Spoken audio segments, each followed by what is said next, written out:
Durante 7 meses, todas las madrugadas, precisamente a las 2:47 de la mañana, mi esposo se paraba junto a mi cama, en la oscuridad, solo observándome dormir. Se quedaba ahí, inmóvil, hasta el día en que fingí estar dormida y escuché lo que susurraba. Lo que descubrí sobre él y mi hija destruyó mi vida para siempre. Mi nombre es Francisca Villalobos. Hoy tengo 91 años de edad. Cumplí esa edad el 3 de marzo de este año. Nací en 1934 allá en Guanajuato, en el interior de México. Viví muchas cosas en esta vida. Pasé por situaciones que hoy, cuando las cuento, la gente no me cree. Me casé con Antonio Mendoza el día 15 de octubre de 1955. Yo tenía 21 años y él tenía 26. Fue un matrimonio arreglado por nuestras familias, como era la costumbre en aquella época. Mi padre conocía al padre de él, eran compadres, y pensaron que haríamos buena pareja. Yo apenas conocía a Antonio antes de la boda. Nos habíamos visto unas 3 o 4 veces, siempre con los padres cerca. Él era guapo, alto, fuerte y trabajador. Mi padre decía que era un hombre serio, de palabra, que iba a cuidar bien de mí. Me casé de blanco en la iglesia de Guanajuato. Fue una fiesta grande, con mucha comida, mariachi. Todo el pueblo fue. Recuerdo que usé el vestido que había sido de mi abuela, todo de encaje blanco que mi madre había guardado en el baúl. Hacía un día caluroso, con mucho sol, y yo estaba nerviosa como nunca. No conocía bien a ese hombre con quien iba a pasar el resto de mi vida. Después de la boda, fuimos a vivir a un rancho pequeño que el padre de él nos había dado de regalo. Eran unas 20 hectáreas de tierra cerca de San Miguel de Allende, en el interior, lejos de todo. La casa era sencilla, de adobe, con solo 3 cuartos. Tenía una sala que también servía de cocina, un cuarto y una despensa pequeña al fondo. El baño quedaba afuera. No había luz eléctrica. Usábamos lámparas de petróleo.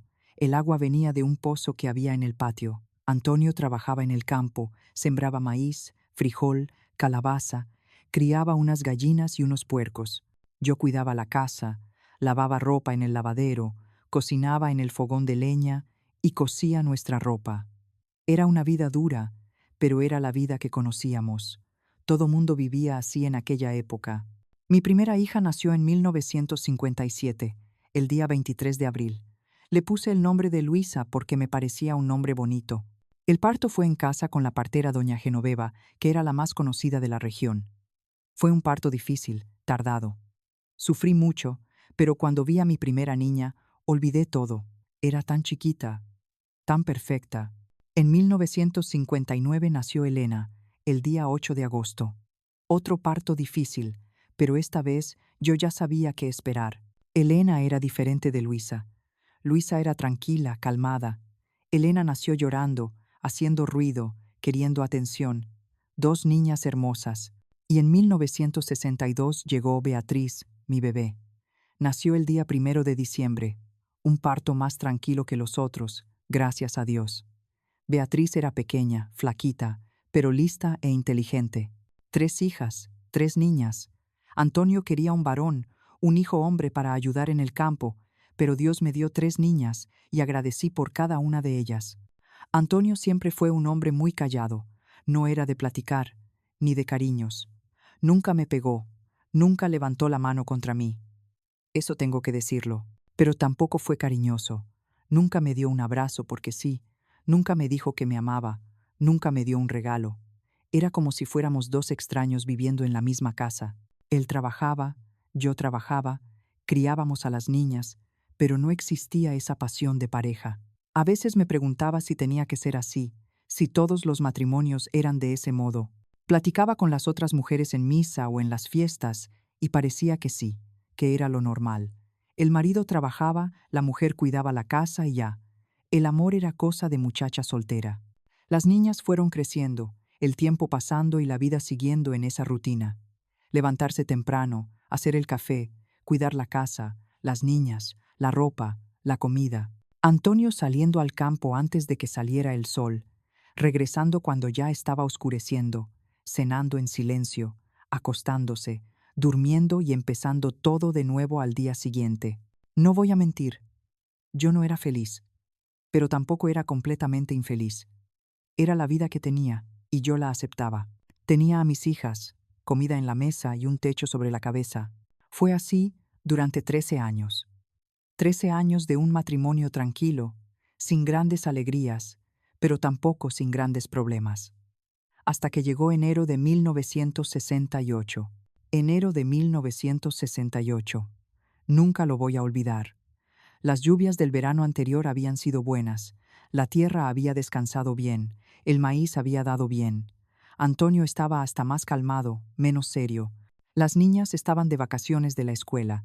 Luisa tenía 11 años y ya me ayudaba mucho en casa. Elena andaba traviesa, subiéndose a los árboles, ensuciando toda la ropa. Y Beatriz, con 5 añitos, chiquita todavía, pero ya bien lista. Fue un martes, 16 de enero de 1968. Me acuerdo bien. Había sido un día normal. Me levanté temprano, hice el café. Antonio salió al campo. Yo me quedé cuidando a las niñas.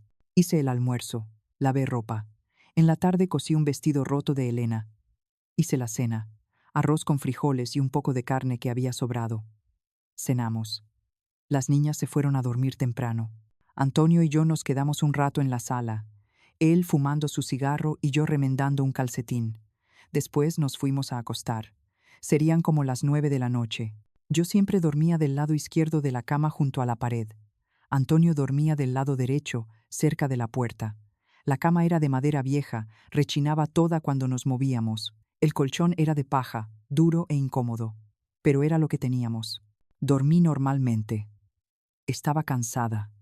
Y entonces, en medio de la madrugada, desperté. Desperté de repente, de ese modo en que uno despierta cuando siente que algo está mal. ¿Saben cuando tienen la certeza de que alguien los está mirando? Esa fue la sensación. Abrí los ojos despacio, todavía medio atontada de sueño. La casa estaba oscura, muy oscura. No había luna esa noche. Todo estaba negro, pero vi su silueta, la figura de Antonio de pie junto a la cama, parado, solo parado ahí. Mi corazón se aceleró. Me asusté tanto que por un segundo no pude ni respirar. Pensé que era un ladrón. Pero entonces mis ojos se acostumbraron a la oscuridad y vi que era él, Antonio, de pie de mi lado de la cama mirándome fijamente. Me quedé tan espantada que no pude decir nada. Solo me quedé viéndolo, y él siguió ahí estático, solo vigilándome. Después de un rato, no sé cuánto, unos minutos tal vez, él volvió a su lado de la cama y se acostó sin decir una palabra, como si nada hubiera pasado. Me quedé despierta el resto de la noche, con el corazón latiéndome fuerte. Por la mañana, cuando despertamos, fingí que nada había ocurrido. Hice el café, todo normal, pero me quedé observándolo. Él estaba normal, igual que siempre, callado, serio. Pensé que había sido cosa de mi cabeza, pero a la noche siguiente pasó de nuevo. Desperté en medio de la madrugada, y ahí estaba él parado junto a la cama mirándome. Esta vez miré el reloj que teníamos en la pared. Marcaba las 2:47. Se quedó ahí como 10 minutos. Después volvió a la cama. Le pregunté a la mañana siguiente si se había levantado. Me miró con cara de que no sabía de qué le estaba hablando. No, dormí toda la noche. ¿Por qué? Pero pasó de nuevo la tercera noche, la cuarta, la quinta, todos los santos días, siempre a la misma hora, 2:47 de la madrugada. Empecé a desesperarme. Empecé a tener miedo de dormir. Me quedaba despierta esperando que diera esa hora. Y cuando daba, ahí estaba él parado, mirándome, sin decir nada, sin hacer nada, solo mirando. Enero pasó, febrero pasó, marzo, abril, mayo, junio, julio, llegando a agosto. 7 meses. 7 meses de eso. Todos los benditos días. A las 2:47 de la madrugada, él se levantaba, iba a mi lado de la cama, se quedaba ahí vigilándome y después volvía. Empecé a pensar que me estaba volviendo loca. Empecé a adelgazar. No podía comer bien. No podía dormir. Perdí 8 kilos en 2 meses. Yo, que siempre fui delgada, quedé en los puros huesos. Las niñas se dieron cuenta. Luisa me preguntó si estaba enferma. Le dije que solo era cansancio, pero no me creyó. Vi en sus ojos que sabía que algo andaba mal. Elena también estaba rara. Ella siempre fue la más platicadora de las tres, la más alegre. Pero en esa época estaba callada, no jugaba como antes. Había adelgazado, su carita estaba más delgada. Le pregunté si estaba comiendo bien. Sí, mamá, Solo no tengo mucha hambre. Me pareció extraño, pero tenía tantas cosas en la cabeza que no podía preocuparme por todo. Hasta que un día, a mediados de agosto, Elena llegó de la escuela y se fue directo al cuarto. No quiso almorzar. Dijo que le dolía el estómago. Fui a verla. Estaba acostada, encogida, con la mano en la panza. Más tarde, cuando fui a llevarle la cena, vi que había estado llorando. Los ojos estaban rojos, hinchados. Elena, estuviste llorando. ¿Qué pasó? Nada, mamá. Es el dolor. Pero yo sabía que no era solo el dolor. Había algo ahí. Me quedé viéndola, y por primera vez en meses dejé de pensar en Antonio y puse atención de verdad en mi hija. Ella estaba diferente, muy diferente. Había miedo en sus ojos. ¿Miedo de qué? Fue entonces que tuve la idea. Iba a fingir que estaba dormida, pero iba a fingir bien.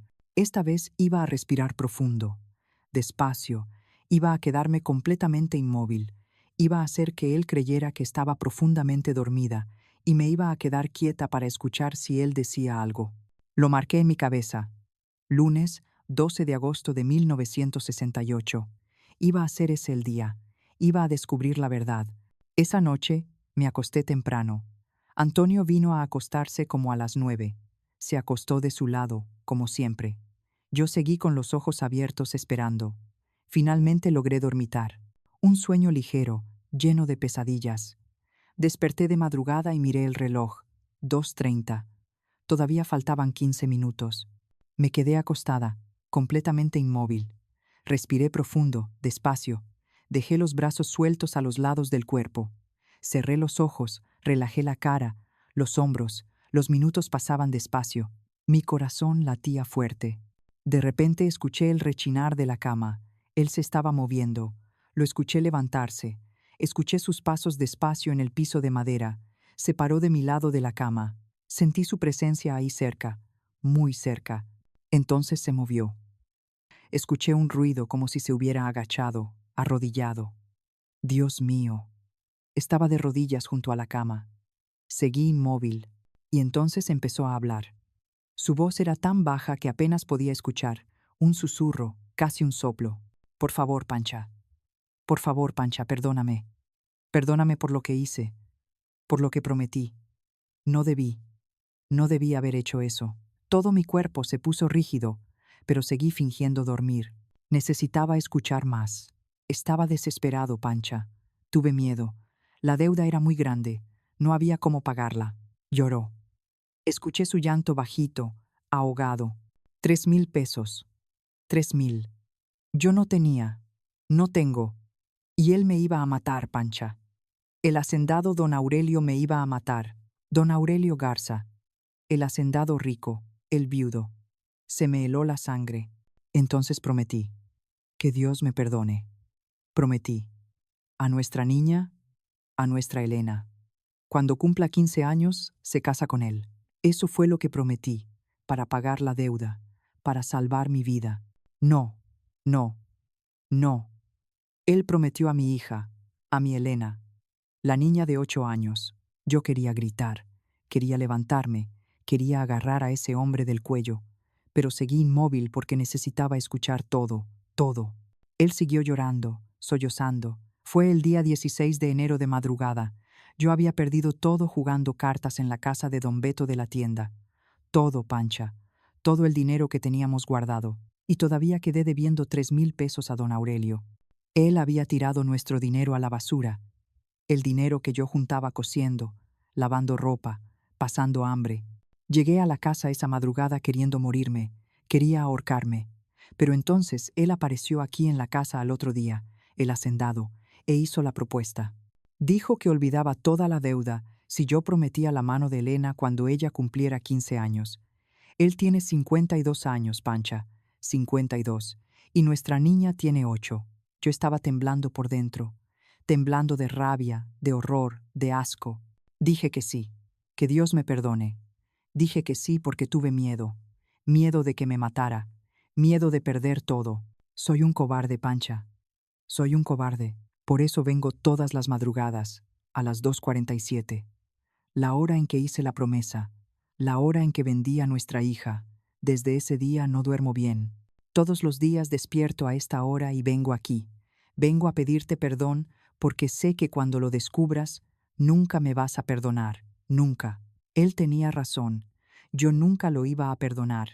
Faltan 7 años hasta que ella cumpla 15. Entonces voy a tener que entregarla. Voy a tener que llevar a mi hija con don Aurelio como si fuera ganado, como si fuera una cosa. No, eso no iba a pasar. Yo no lo iba a permitir.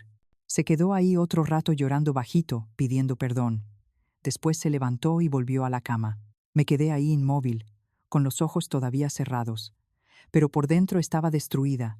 Mi hija, mi Elena, prometida a un viejo para pagar deuda de juego. Esperé hasta estar segura de que se había quedado dormido. Entonces, abrí los ojos. Todo tenía sentido ahora. Elena estaba rara porque ella sabía. Alguien le había contado o ella había escuchado. Los niños escuchan todo. Mi niña de 8 años, sabiendo que en 7 años tendría que casarse con un hombre de 59 años, un viejo que podía ser su abuelo. Me quedé acostada el resto de la noche sin dormir, solo pensando, planeando. No iba a dejar que eso pasara. Vi el día amanecer por la rendija de la ventana. Me levanté de la cama con cuidado, fui a la cocina, encendí el fogón, puse agua a hervir, y mi cabeza no paraba. Necesitaba sacar a las niñas de ahí. Necesitaba irme. ¿Pero a dónde? No tenía dinero. No tenía nada. Pensé en mi hermana Marta. Ella vivía en la Ciudad de México, tenía un poco más de recursos. ¿Me recibiría? Hice el café, arreglé la mesa. Las niñas despertaron, vinieron a la cocina. Miré a Elena, a su carita, a sus ojos, y ella me miró, y en sus ojos vi que sabía que yo sabía. La abracé. Abracé a mi niña, la apreté fuerte. «¿Está todo bien, mamá?» «Sí está, hija». Pero no estaba. Nada estaba bien. Antonio apareció, entró en la cocina, se sentó a la mesa. Lo miré bien a los ojos, y él desvió la mirada. No pudo verme a la cara. Él sabía que yo sabía. Después del desayuno, miré a Luisa. «Luisa, tú y tus hermanas van a pasar unos días en casa de la tía Marta». «Hoy, mamá, ¿por qué?» «Porque necesito resolver unas cosas aquí. Cosas de adultos». Arreglé un bulto con ropa de las niñas. Le pedí al vecino, don José, que nos llevara en la carreta hasta la Ciudad de México. Aceptó. Acomodé a las niñas en la carreta. Luisa, Elena, Beatriz, las 3 sentaditas mirándome. «Pórtense bien en casa de su tía.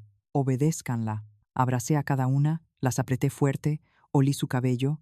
Guardé ese momento porque no sabía cuándo las volvería a ver. La carreta partió. Las vi alejarse, diciéndome adiós.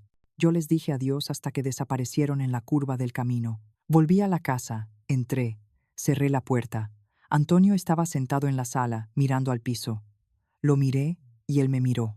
Y en ese momento, él supo que lo había escuchado, que sabía todo. Empezó a temblar. Y entonces empezó a llorar. «Pancha, no me llames así». Mi voz salió dura, fría. Nunca había hablado de ese modo con él. «¿Escuchaste? ¿Escuchaste lo que dije hoy en la madrugada?» Escuché cada palabra que susurraste pensando que estaba dormida. Durante 7 meses viniste a mi lado todas las madrugadas pidiendo perdón, pero nunca tuviste el valor de contarme despierta. Fui a la cocina, agarré el cuchillo que usaba para cortar carne, volví a la sala. Cuando vio el cuchillo en mi mano se puso blanco. «Pancha, por el amor de Dios. No te voy a matar, Antonio, aunque te lo mereces, pero quiero que te quedes ahí sentadito y me cuentes todo desde el principio. Y si me mientes una palabra, una sola, te juro por Dios que acabo contigo». Él contó. Había ido a jugar a la casa de don Beto. Había llevado los 300 pesos que teníamos guardados. Perdió. Pidió prestado a don Aurelio. Perdió. Pidió más. Perdió. Al final de la noche debía 3,000 pesos. Una fortuna. Al día siguiente el hacendado apareció en la casa. Dijo que era viudo hacía 3 años, que estaba buscando una muchacha joven para casarse, una muchacha que pudiera darle hijos, y que había puesto los ojos en Elena, que la había visto en misa. Se me revolvió el estómago. Ese hombre viejo había puesto los ojos en mi hija, una niña. Entonces hizo la propuesta. Dijo que si yo prometía la mano de Elena cuando cumpliera 15 años, Él olvidaba toda la deuda, los 3,000 pesos, todo perdonado. ¿Y aceptaste? Me amenazó. Dijo que si no aceptaba, no era solo la deuda. Dijo que me iba a hacer desaparecer, que tú y las niñas iban a quedarse sin nada, sin tierra, sin casa, sin marido. Entonces preferiste vender a nuestra hija. Yo no la vendí, solo prometí. Es lo mismo. Prometiste su mano como si fuera un objeto, como si fuera ganado, como si tuvieras el derecho de decidir su vida. Grité fuerte, toda la rabia que tenía guardada saliendo de una vez. Hice que escribiera una declaración cancelando la promesa. Agarré el papel, lo doblé, lo guardé. Ahora te vas a quedar aquí. No sales de esta casa. Te quedas aquí esperando a que yo regrese. ¿A dónde vas? Voy a resolver esto como tiene que resolverse. Salí de la casa. La hacienda de don Aurelio quedaba a unos 8 kilómetros de ahí. Caminé unos 15 minutos cuando escuché ruido de caballo. Era don José yendo al pueblo. Me dio un aventón. La hacienda era grande. Portón de madera alto. Cerca blanca. Casa grande de 2 pisos. Toqué la puerta. Cuando el hacendado apareció, fui directo al punto. Doña Pancha, qué honor. ¿Su marido la mandó a confirmar los arreglos? Vine a deshacer los arreglos. Mi hija no es mercancía. Le mostré el papel. Eso no vale nada. Yo tengo un documento firmado por él. Ese documento fue hecho bajo amenaza. No tiene validez ninguna. Sí la tiene. En 1974 vengo a buscar a la niña. No va a venir. Si usted se acerca a mi hija, yo misma acabo con usted. Él se rió. ¿Usted qué va a hacer? Es solo una mujer pobre, sin nada. Di un paso adelante, lo miré bien a los ojos. Soy madre, y una madre protege a sus hijos, no importa lo que tenga que hacer. Si usted insiste en esto, voy a ir a todos los lugares.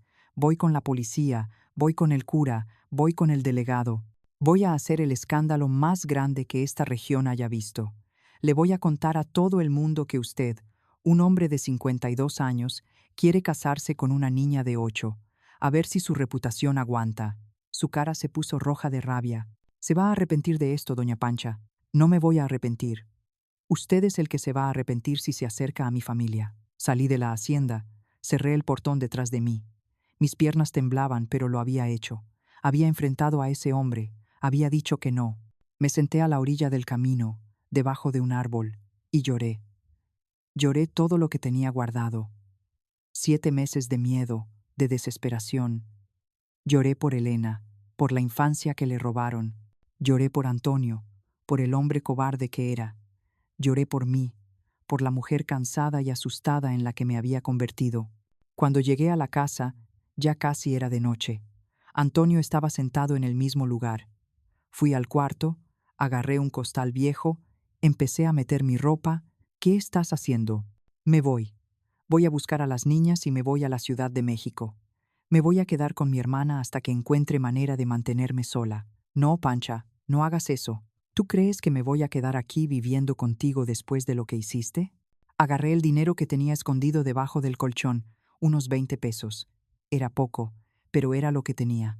No te puedes ir. Eres mi esposa. Ya no lo soy. Salí de la casa esa noche de lunes, 12 de agosto de 1968, con un costal de ropa en la espalda y 20 pesos en el bolsillo. Era todo lo que tenía en el mundo eso y mis 3 hijas. Viajamos toda la noche en carreta. Llegamos a la Ciudad de México cuando el sol estaba saliendo. Mi hermana Marta se asustó cuando me vio en su puerta a esa hora. Pancha, ¿qué pasó? Necesito quedarme aquí unos días. Yo y las niñas. Me miró y entendió. Pásale.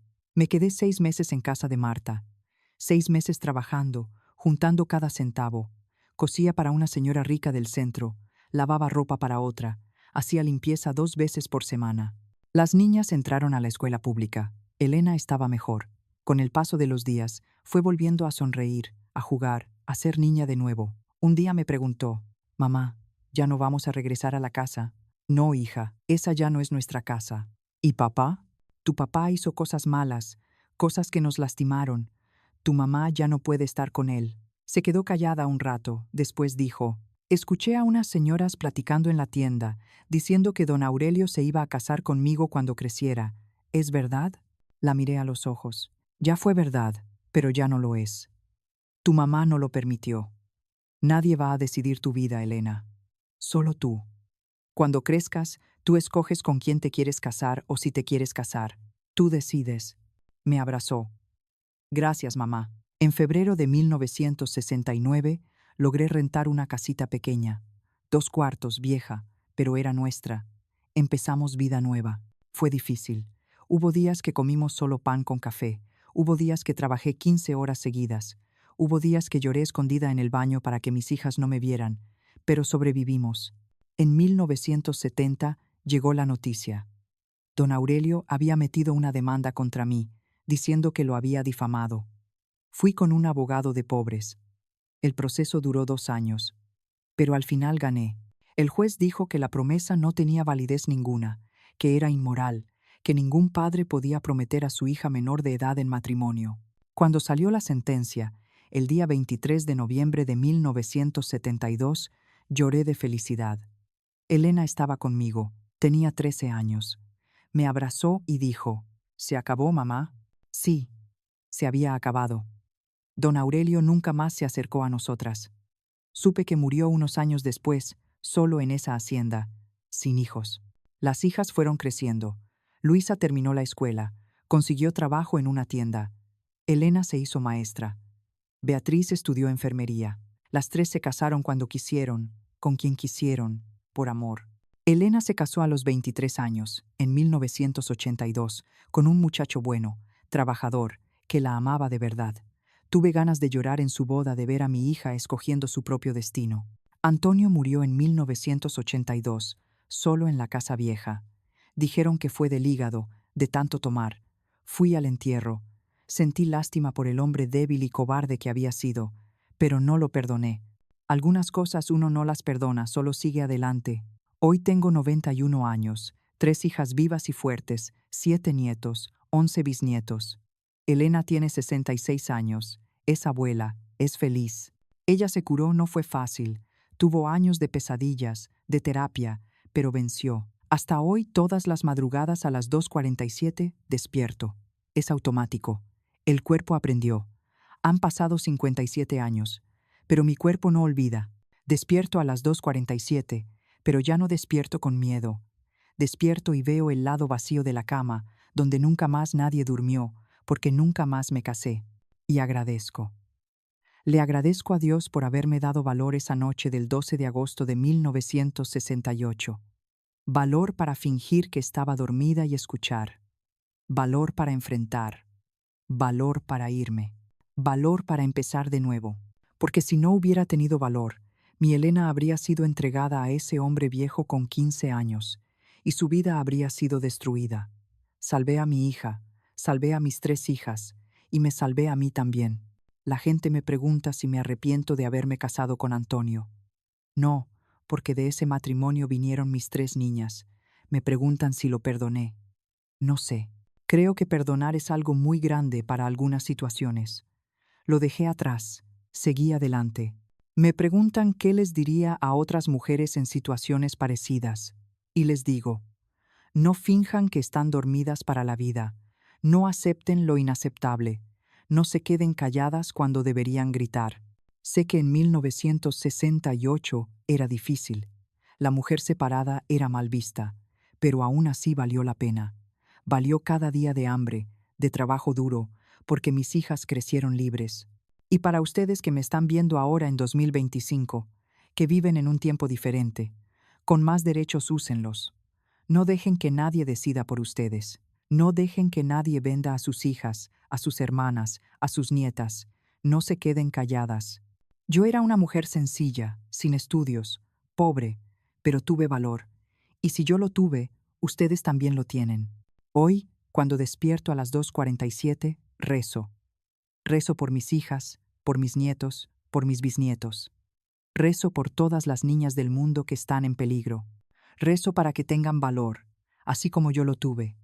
Y agradezco por estar aquí, por estar viva, por haber sobrevivido, por haber vencido. Mi historia no es solo de dolor, es de fuerza, de volver a empezar, de victoria. Y si tú estás pasando por algo malo, Si tienes miedo de alguien dentro de tu propia casa, habla, busca ayuda, vete, lucha, porque la vida es muy valiosa para vivirla con miedo. Despierta, levántate, lucha por tu vida, por las personas que amas.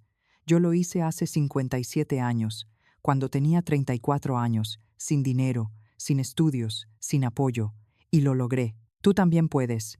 A las 2:47 de la madrugada es mi recordatorio diario. Yo sobreviví, vencí, y tú también vas a vencer. No tengas miedo de la oscuridad, no tengas miedo del silencio, porque es en la oscuridad y en el silencio donde uno escucha las verdades, y es escuchando las verdades que uno puede cambiar. Gracias por escucharme. Si te gustó mi historia, deja tu like, suscríbete al canal Diario de la Abuelita y compártela con tus amigas, tus hermanas, tus hijas, porque la historia de una mujer fuerte necesita ser contada. Que Dios las bendiga a cada una de ustedes. Y recuerden, no finjan que están dormidas. Despierten, vean, actúen, porque la vida es nuestra y nadie tiene el derecho de decidir por nosotras.